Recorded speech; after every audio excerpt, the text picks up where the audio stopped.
একটা আর্নিং আছে, তো এই আর্নিং দেওয়া ওই যে তুহা ভাই জান্নাত তুহা যে বলে ওনার সাথে আমার একটা ব্যবসা দেওয়ার কথা ছিল। তো শাহেদ ভাইয়ের সাথে আমি ব্যবসাটা টাকা পয়সা ম্যানেজ করছি বা 5 লাখ টাকা মতো ম্যানেজ করছি, তো আমি বিজনেসটা দিব। তো উনি কি করছে আমার মাডেল নামছে, সেলুন দেখছি, সবকিছু করছি, সবকিছু ওকে। শেষ পর্যন্ত উনি নাকি আমার বলছে যে আমার নাকি লেভেল নাই, আমার চলাফেরা ভালো না, তুমি যাদের সাথে চলো ওরা কোনো লেভেলে না। তে আমি হচ্ছে চলি, লাইলাপু আছে, বিডি ইমরান ভাই আছে, অনেকে আছে, আমি যাদের সাথে চলি তারা বাংলাদেশে একটা অবস্থান আছে, এমনকি আপার লেভেল আছে। তো ওরা বলছে তোমার লেভেল নাই, তুমি আরো বড়, তুমি আরো বুঝো, তারপরে ব্যবসা বাণিজ্য করো।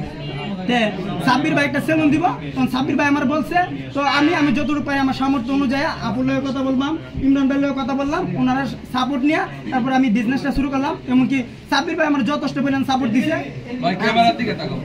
ক্যামেরা তো অনেক সাব্বির ভাই আমার অনেক সাপোর্ট দিছে। আর আমি মানুষ উদ্দেশ্য করে একটা কথা বলি, মানে যারা আমার ইউজ করছে বা যারা আমার দিন শেষে মানে ফায়দা নাই, মানে এগুলা করা কখনই ঠিক না। এমন গেছে আমি যে মানে তারা রেস্টুরেন্টে খাওয়া দাওয়া করছে বা ভালো আপার লেভেলে চলাফেরা করছে, কেউ সেন্ট মার্টিন যা, কেউ নেপাল যা, কিন্তু মূলত মানে আমি তো তাদের সাথে চলাফেরা করি, আমি তো একটা মানুষ, দিন শেষে তারা আমার খোঁজ খবরই নেয়, মানে এমন একটা পর্যায়ে আছি।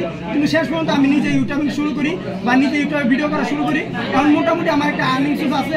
এই আর্নিং থেকে আমি যতটুকু সামর্থ্য অনুযায়ী আপনাদের সাথে কথা বলে, ভাইয়ের সাথে কথা বলে, এমনকি সাপোর্ট নিয়ে আমি বিজনেস শুরু করছি। তো আমার কথা এতটুকু ছিল, ভাই কিছু বলবে আমার?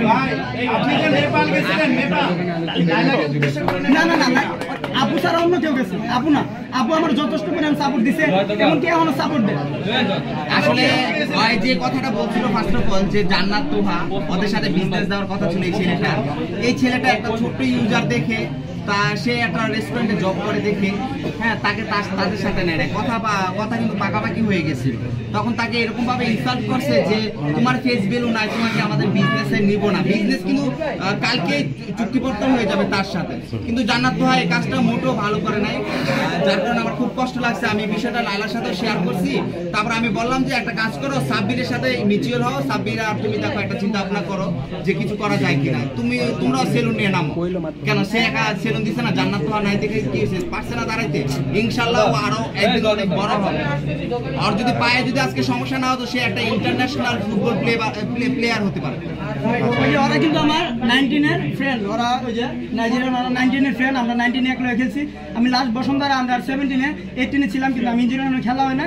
তো আমি মিডিয়াতে কিছু করতে চাইতেছি, আর আপু আমার যথেষ্ট সাপোর্ট দেয়। এমনকি আমি টানা 2 মাস এই যে ইমরান ভাইয়ের বাসায় আছি, ইমরান ভাই কিন্তু আমাদের 1 টাকা পর্যন্ত ভাড়া না, খাওয়া দাওয়া যা আছে ইমরান ভাই আমার যথেষ্ট সাপোর্ট দিচ্ছে। ওকে আপু, একটু আপনার কাছে জানতে চাই যে কখনো কাউকে আসলে ছোট মনে করতে নাই, কারণ একজন ছোট মানুষ থেকে তো একজন বড় হতে পারে, মানে সেই ব্যাপারটা একটু আপনার কাছে।